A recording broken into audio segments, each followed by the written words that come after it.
नमस्ते everyone, Monika astrology में आपका बहुत बहुत स्वागत है। आज हम चर्चा करने जा रहे हैं वृषभ लग्न की और अक्टूबर महीने के राशिफल की। तो अक्टूबर महीने में वृषभ लग्न वालों के लिए क्या प्रकार की परिस्थितियां हैं, ये देखने की हम कोशिश करेंगे। सबसे पहले हम ग्रह गोचर की बात करते हैं। देखिए, सूर्य तुला राशि के अंदर प्रवेश करेंगे 17 अक्टूबर को। शुक्र भी तुला राशि के अंदर प्रवेश करेंगे 18 अक्टूबर को। मंगल 16 तारीख को मिथुन राशि के अंदर प्रवेश करेंगे और बुध तुला राशि के अंदर 26 अक्टूबर को प्रवेश करेंगे। तब तक वो कन्या राशि के अंदर रहेंगे, यानी कि 25 तारीख तक कन्या राशि में ही रहेंगे। शनि मार्गी हो रहे हैं 23 अक्टूबर को। ये एक बहुत इंपॉर्टेंट पॉइंट है और इसकी भी हम चर्चा करेंगे। देखिए, वृषभ लग्न और लग्न का स्वामी बनता है शुक्र। देखिए, शुक्र की जो पोजीशनिंग है वो आपके पंचम भाव में है और सूर्य बुध की युति के साथ 18 तारीख तक ये कन्या राशि में रहेंगे। उसके बाद आपके 6th हाउस में चले जाएंगे। देखिए, लग्नेश का पंचम भाव में जाना अपने आप में बहुत ही पॉजिटिव माना गया है, मगर एक चीज हमको ये भी देखनी चाहिए कि कन्या राशि जो है वो शुक्र की सबसे नीचस्थ राशि है और शुक्र बुध का एक संयोग बन रहा है और गुरु की दृष्टि के अंदर ये शुक्र है। और एक बहुत इंपॉर्टेंट फैक्टर ये है कि 15 तारीख तक मंगल भी आपके लग्न में है। ये भी एक इंपॉर्टेंट फैक्टर है। तो मैं एक ही तरह से कहूं कि अगर कोई जॉब के अंदर स्थित है, आपका कोई भी प्रकार का अगर आप जॉब करते हैं तो कोई इंटरव्यू भी है तो प्रेजेंटेशन तो बहुत अच्छा रहेगा आपका। बहुत ज्यादा उतावलेपन से आपको बचना चाहिए। 15 तारीख तक ये स्थिति जरूर रहेगी और इनिशियली शुक्र का पोजीशनिंग काफी नीचस्थ है। इस वजह से मैं कहूं कि बहुत बड़े चेंजेस को अभी आप अवॉइड करें तो ज्यादा अच्छा है। यानी कि अगर जो पोजीशन में है वहां पर आप स्थित होकर कार्य कीजिए, उसी में इम्प्रूव करने की कोशिश कीजिए तो ज्यादा अच्छा है। और अगर कोई इंटरव्यू है या कोई भी इस तरह का प्रेजेंटेशन है तो वो बहुत ही अच्छा रहेगा।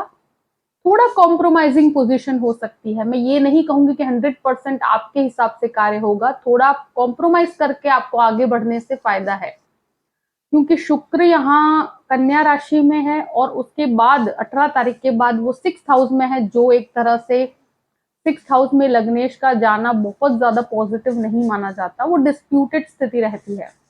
तो यहाँ पर आप कॉम्प्रोमाइज कर कर आगे बढ़ सकते हैं। प्लस जॉब के अंदर जहां है वहां पर भी आसपास के लोगों के साथ बहुत ज्यादा बहसबाजी में आपको नहीं पड़ना चाहिए।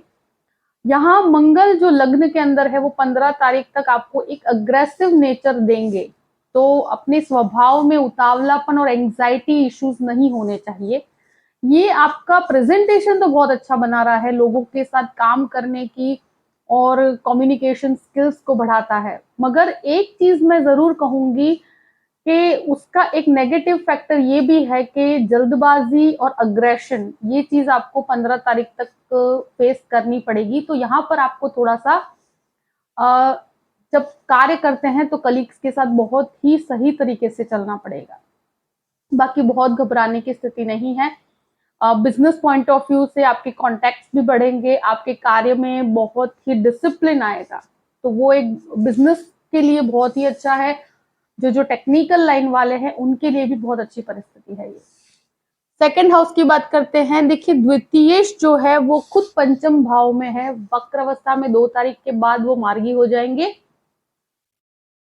सूर्य शुक्र के साथ युति, गुरु की दृष्टि भी आपके सेकंड लॉर्ड के ऊपर है और मंगल 15 तारीख के बाद आपके सेकंड हाउस में आएंगे। तो ये एक चीज मैं जरूर कहूंगी कि 15 तारीख के बाद आप एक तरह से फैमिली के साथ, यानी कि कोई भी फैमिली गैदरिंग है, यानी कि कोई फंक्शन है या कोई प्रॉपर्टी से रिलेटेड कोई भी मैटर के लिए आप लोग बातचीत कर रहे हैं, तो आपकी वाणी में थोड़ा अग्रेशन हो सकता है और प्लस फैमिली मैटर में काफी छोटे मोटे क्लैशेस हो सकते हैं। तो वहां आपको ध्यान रखना पड़ेगा, क्योंकि मंगल सेकंड हाउस में ये एक तरह से आपका 7th लॉर्ड भी है, तो आप की पत्नी या पति के साथ आपके फैमिली के अंदर छोटे मोटे क्लैशेस हो सकते हैं। ऐसी संभावनाएं 16 तारीख से शुरू होती है। बाकी एक तरह से इन्वेस्टमेंट पॉइंट ऑफ व्यू से तो अच्छा है, और प्लस इनकम वाइज भी आपके लिए बहुत ही अच्छी परिस्थिति है। देखिए, सेकंड हाउस का जो स्वामी है वो आपके पंचम भाव में है, तो ये एक तरह से आप कम्युनिकेशंस को काफी स्ट्रांग बनाता है। आपकी जो टीचर्स हैं, जो टीचिंग में है, या कोई प्रोफेसर्स हैं, या कोई इस प्रकार का कुछ भी कार्य करते हैं कि जहां पर लोगों को ज्ञान की प्राप्ति होती है, प्लस आप कोई भी ऑर्गेनाइजेशंस के बीच में कंसल्टिंग का कार्य करते हैं, कोई एडमिनिस्ट्रेशन के अंदर हैं, तो उन लोगों के लिए बहुत अच्छा है। फाइनेंस के अंदर हैं तो भी बहुत अच्छी परिस्थिति है आपके लिए।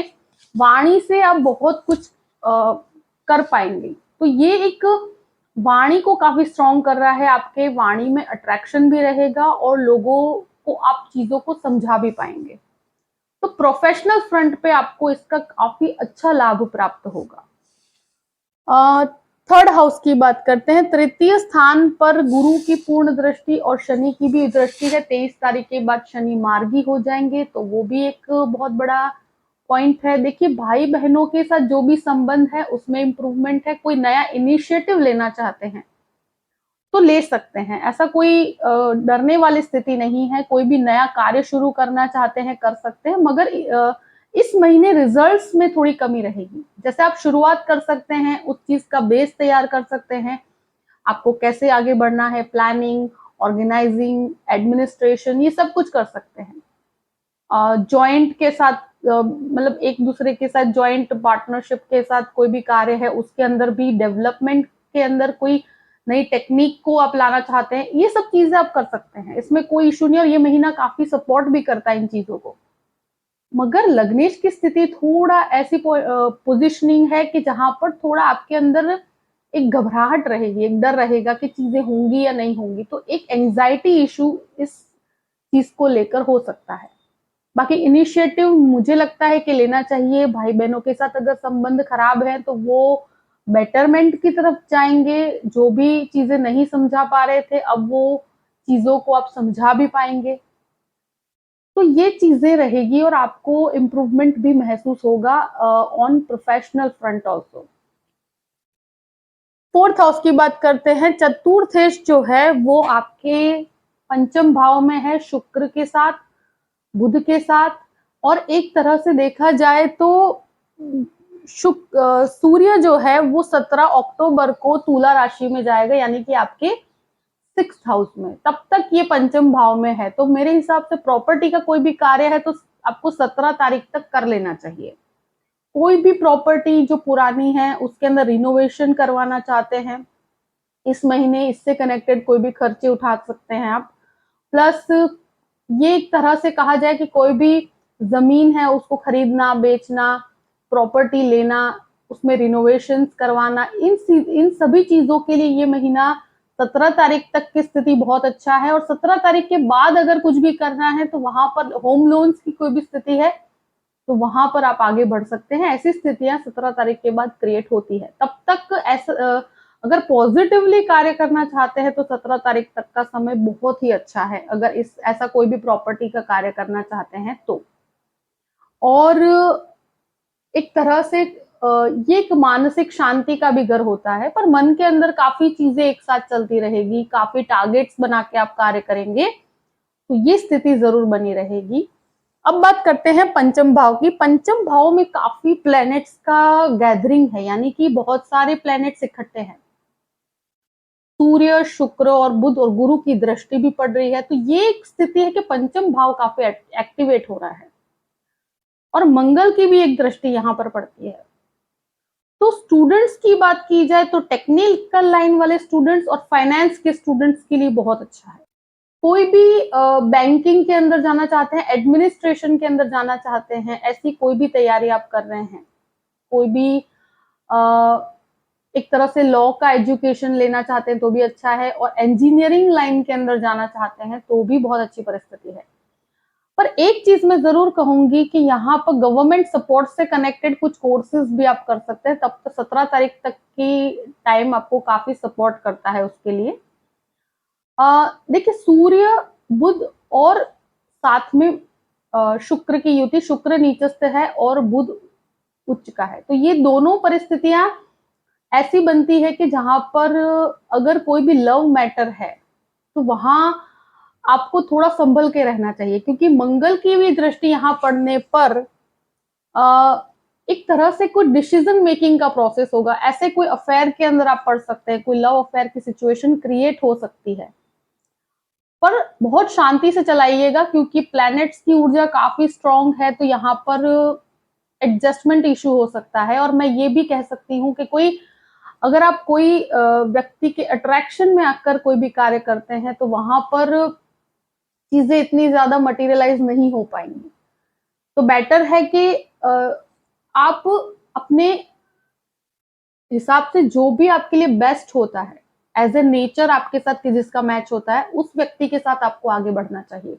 यहाँ शुक्र की परिस्थिति में अट्रैक्शन में इंसान आकर कुछ डिसीजंस लेता है, तो यहाँ आप रिलेशनशिप के अंदर थोड़े से छोटे मोटे क्लैशेस भी मुझे नजर आते हैं। 17-18 तारीख तक ये चीजें रहेगी, तो वहां पर थोड़ा संभलने की स्थिति है। कोई भी डिसीजन लेते हैं तो थोड़ा टाइम आपको रुकना चाहिए। और स्टॉक मार्केट की बात की जाए तो देखिए, स्टॉक मार्केट में काफी आपको बेनिफिट्स है। ये महीना आपके लिए काफी बेनिफिशियल है स्टॉक मार्केट से कनेक्टेड।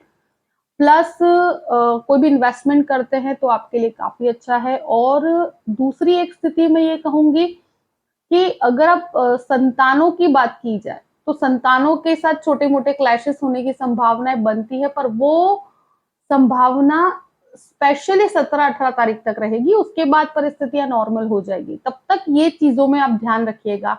उनके खर्चों को लेकर भी आप थोड़े से परेशान हो सकते हैं। ये चीजें होती है। जो भी संतान प्राप्ति की इच्छा रखते हैं तो उन लोगों को भी 17 तारीख तक हेल्थ का बहुत ध्यान रखना पड़ेगा, क्योंकि यहाँ पर सूर्य का आना तो बहुत ज्यादा ट्रैवलिंग या बहुत ज्यादा अपनी हेल्थ को अवॉइड करना यहाँ आपके लिए नुकसान कारक हो सकता है। 6th हाउस की बात करते हैं। 6th लॉर्ड जो है वो खुद पंचम भाव में है। 6th हाउस में केतु है। 17 तारीख के बाद सूर्य यहाँ पर आएंगे, उसके बाद शुक्र भी यहाँ पर आएंगे जो आपके लग्नेश भी हैं।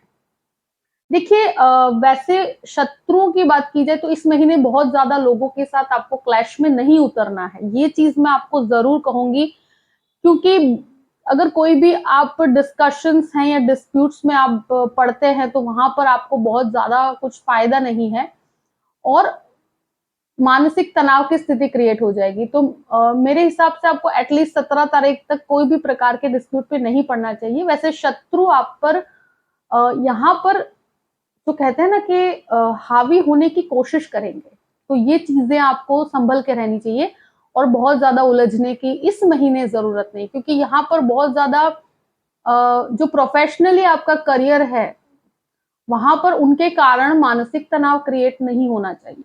तो ये हम पर भी कुछ चीजें डिपेंड करती हैं। और लोन की बात की जाए, अगर होम लोन करना चाहते हैं, प्रॉपर्टी लोन करना चाहते हैं, तो वो 17 तारीख के बाद की स्थितियां काफी फेवरेबल है। आपको इजीली ये लोन प्राप्त हो जाएगा। और दूसरी एक चीज मैं कहूंगी कि हेल्थ फ्रंट पे कहा जाए कि शुक्र जो है वो काफी डाउन पोजीशन में है। तो यहाँ पर एक तो सबसे इम्पोर्टेंट चीज है कि डायबिटीज से कनेक्टेड जो चीजें हैं उनसे आपको प्रॉब्लम्स हो सकती हैं। प्लस जो इन्फेक्शंस होते हैं, ब्लड इन्फेक्शंस, उनसे कनेक्टेड कोई भी चीजें, यूरिन से कनेक्टेड कोई भी चीजें हैं, कुछ ऐसे जो हेल्थ इश्यूज हैं कि जिनको आपको लाइटली नहीं लेना चाहिए, तो उससे कनेक्टेड कोई भी प्रॉब्लम है तो उसको आपको प्रॉपर मेडिकल ट्रीटमेंट लेना चाहिए। अगर ऐसा कोई समस्या है तो स्वास्थ्य को इस महीने बिल्कुल अवॉइड नहीं करना, क्योंकि लग्नेश की स्थिति काफी नीचस्थ है और उसके बाद वो 6th हाउस में भी आएंगे जब आपके शुक्र आएंगे। तो अगर कोई भी ऐसी कोई प्रॉब्लम है तो उसको आपको प्रॉपर ट्रीटमेंट लेकर आगे बढ़ना चाहिए। फिर कोई घबराने वाली स्थिति नहीं है, मगर ये महीना थोड़ा संभल के रहना है स्वास्थ्य को लेकर। 7th हाउस की बात करते हैं। 7th लॉर्ड जो है मंगल पहले तो लग्न में रहेंगे और उसके बाद आपके 2nd हाउस में रहेंगे। तो एक तरह से देखिए, पत्नी का सपोर्ट तो रहेगा या पति का सपोर्ट तो आपको रहेगा, मगर मुख्य रूप से ये है कि जो 15 तारीख के बाद मंगल चेंज होगा वहां पर आपके फैमिली के साथ आपके लाइफ पार्टनर यानी कि पति पत्नी के अंदर, अगर आप पति है तो आपकी पत्नी के साथ, और पत्नी है तो पति के साथ आपकी फैमिली में क्लैशेस होने की संभावनाएं बनती है, क्योंकि ये मंगल जो सेकंड हाउस में जाएगा तो यहाँ चीजों में काफी अनकंफर्टेबल परिस्थिति है ये। तो ऐसे कोई भी डिस्प्यूटेड स्थिति है तो वहां आपको बचना चाहिए, उस चीज से रिलेटेड क्लैशेस हो सकते हैं। और एक तरह से अगर पार्टनरशिप की बात की जाए तो इस महीने में कहूं कि पार्टनरशिप कर सकते हैं, मगर टर्म्स एंड कंडीशन काफी क्लियर होने चाहिए। और यहाँ पर क्या है कि एक चीज मैंने देखा है कि जब लग्न में मंगल रहेगा तो वहां इंसान काफी जिद्दी हो जाता है, यानी कि शुरू के 15 दिन आप कुछ डिसीजन जिद के कारण लेंगे, तो ऐसे जिद्दी बिहेवियर की वजह से भी संबंधों में खटास आने की संभावनाएं बनती है। तो स्वभाव में सौम्यता रखिएगा, कोई भी चीज है, कोई भी डिसीजन है, एडवाइस लेकर कीजिए, क्योंकि कभी कभी हमारे अग्रेशन या हमारे ईगो के चलते हमारी प्रोफेशनल और पर्सनल लाइफ पर इसका इफेक्ट होता है। बाकी अगर मेडिसिन वालों की बात की जाए तो मेडिकल वालों के लिए बहुत अच्छी परिस्थिति मैं कहूंगी, प्लस टेक्निकल फैक्टर के अंदर भी बहुत अच्छा है, यानी कि आप जो लोग इंजीनियरिंग के अंदर या कंस्ट्रक्शन के अंदर है उन लोगों के लिए बहुत अच्छी परिस्थिति है। केमिकल इंजीनियरिंग का काम करते हैं तो भी बहुत अच्छी परिस्थिति है। तो ये एक तरह से फाइनेंशियली और करियर के अंदर तो काफी आपको ग्रो करेंगे। रिलेशंस में आपको थोड़ा सा संभल के चलना चाहिए। 8th हाउस की बात करते हैं। 8th हाउस का स्वामी 11th हाउस में, और वो भी वक्रावस्था में है। रिसर्च में बहुत अच्छा है ये, लिटरेचर का कोई भी रिसर्च करना चाहते हैं बहुत अच्छा है। अगर फॉरेन लैंड से कनेक्टेड चीजें कही जाए तो काफी सपोर्टिव बेस है आपके लिए, क्योंकि यहाँ पर जो काफी समय से आपको एक दुविधा का पीरियड था कि चीजें हो पाएगी नहीं हो पाएगी, तो ये चीजों में काफी क्लैरिटी आएगी आपको। और दूसरी चीज मैं ये कहूंगी कि यहाँ पर गुरु वक्रावस्था में होने पर और भी मजबूत हो जाता है, तो आपके लिए काफी फेवरेबल है। आप खुद चीजों में इन्वॉल्व होकर उसका डिटेलिंग लेकर आप उसमें काफी अच्छा एनालिसिस कर पाएंगे, भले वो फाइनेंशियल एनालिसिस हो या लिटरेचर हो या मेडिसिन हो, पर इन चीजों में काफी फेवरेबल परिस्थिति है आपके लिए। 9th हाउस की बात करते हैं। 9th हाउस में शनि जो है 23 तारीख के बाद वो मार्गी होंगे, और शनि के ऊपर मंगल का एक दृष्टि भी पड़ता है 16 तारीख के बाद। तो यहाँ पर क्या होता है कि अगर आप कोई भी मास्टर्स की डिग्री की बात करते हैं या मास्टर्स के लिए जाना चाहते हैं इंजीनियरिंग के अंदर, तो बहुत अच्छी परिस्थिति है। लीगल अगर एजुकेशन में है, लॉ के अंदर है, एलएलबी करना चाहते हैं या उसके अंदर कोई जज का एग्जाम दे रहे हैं, तो भी परिस्थितियां बहुत अच्छी है। और 23 तारीख के बाद आपके कार्य में और भी तेजी आएगी, यानी कि जो कार्य अटके हुए हैं वो सब आगे बढ़ेंगे। आप जो नेक्स्ट लेवल पर अपने एजुकेशन को ले जाना चाहते हैं तो वहां पर भी आपको काफी सपोर्ट मिलेगा, और एक तरह से भाग्य का सपोर्ट आपको 23 तारीख के बाद और भी अच्छी तरह से मिलेगा, क्योंकि जैसे ही शनि मार्गी अवस्था में आएंगे वो आपको काफी सपोर्ट करेंगे। जो आध्यात्मिकता है, यानी कि स्पिरिचुअलिटी को अंदर काफी डेवलपमेंट मैं देख सकती हूँ यहाँ पर, और काफी एक तरह से इम्प्रूवमेंट है। और भाग्य जो है, जो कई चीजों में आपको बाधा महसूस हो रही थी कि चीजें हो नहीं पा रही, तो ये शनि आपको करते हैं आपके 11वें स्थान की। देखिए 11वें स्थान में मुख्य स्वामी बनता है शनि, और शनि आपके 9वें भाव में है, तो कर्म भाग्य से जुड़ा हुआ है, और उसके साथ साथ वक्र अवस्था में अब मार्गी अवस्था में आएगा। तो जो लोग कार्यस्थल के अंदर काफी समय से स्टक महसूस कर रहे हैं वहां उनका इम्प्रूवमेंट है, और स्पेशली जो ऑयल और कंस्ट्रक्शन के अंदर है उनके लिए बहुत अच्छा है। अगर आप अपने फादर के बिजनेस में है तो वहां पर भी काफी इम्प्रूवमेंट है। और एक तरह से जो चीजें अटकी हुई थी, काफी डिलेज आप महसूस कर रहे हैं चीजों में, तो वो अब 23 तारीख के बाद वहां पर डिलेज नहीं होंगे, चीजें होंगी, और काफी कहते हैं ना कि उसकी स्पीड बढ़ेगी। जो काफी स्लो डाउन हुआ है कार्यस्थल पे प्रोसेस, तो वहां पर आपको इम्प्रूवमेंट महसूस हो पाएगा। 11th हाउस की बात करते हैं। 11वें स्थान में गुरु वक्रावस्था में पूरे ही महीने रहेंगे, और उसके साथ साथ शुक्र की उच्च दृष्टि यहाँ पर रहेगी, सूर्य की भी रहेगी और बुध की भी रहेगी। कंसल्टिंग रिलेटेड चीजों में, या एक तरह से कहा जाए कि आप अगर बैंकिंग सेक्टर में है, लोन डिपार्टमेंट में है, उन लोगों के लिए बहुत ही अच्छी परिस्थिति है। लीगल कंसल्टिंग करते हैं तो भी बहुत अच्छा है, एस्ट्रोलॉजी के अंदर है तो भी बहुत अच्छी चीजें हैं। ये चीजें सीखने में काफी मदद करता है, और प्लस गुरु और बुध का दृष्टि संबंध बनता है, तो यहाँ पर लोन डिपार्टमेंट में जो जो लोग काम करते हैं उनके लिए भी बहुत अच्छी परिस्थिति है। जो भी लोग एक तरह से कहा जाए कि इवन होटल मैनेजमेंट के अंदर भी हैं, तो उनके लिए भी बहुत अच्छा, और एजुकेशन सेक्टर के अंदर है उन लोगों के लिए काफी इंप्रूवमेंट है। फाइनेंशियली आपको लाभ की प्राप्ति होगी, एक बैलेंस्ड जरूर महसूस होगा आपको। लग्नेश की स्थिति थोड़ा जो पोजीशनिंग है लग्नेश का 17 तारीख तक और उसके बाद जैसे चेंज होती है और 6th हाउस में आएंगे, तो कुछ चीजों में क्लैशेस हो सकते हैं, कुछ विचारों में मतभेद हो सकते हैं। इसलिए कहती हूँ कि कहीं पर आपको कॉम्प्रोमाइज कर कर भी अपने जीवन में अगर डिस्प्यूट्स को अवॉइड कर सकते तो बेस्ट पोजीशन रहेगी, क्योंकि उसका आपको काफी अच्छा रिटर्न मिलेगा। 12th हाउस की बात करते हैं। 12th हाउस का स्वामी मंगल होकर खुद 2nd हाउस में है, राहु है 12th हाउस में। देखिए विदेश को लेकर बहुत अच्छी परिस्थितियां हैं, मगर राहु एक तरह से घबराहट देता है, इंसान को डर देता है, फोबिया बैठा देता है मन में। फॉरेन लैंड से कनेक्टेड चीजों के पीछे कुछ खर्च हो सकते हैं, यानी कि मुझे ऐसा लगता है कि यहाँ आपकी कुछ सेविंग्स भी खर्च हो सकती है रिलेटेड टू फॉरेन लैंड्स। अगर आप बाहर जाना चाहते हैं, बाहर कहीं इन्वेस्टमेंट के पॉइंट ऑफ व्यू से भी कुछ खर्च हो सकते हैं।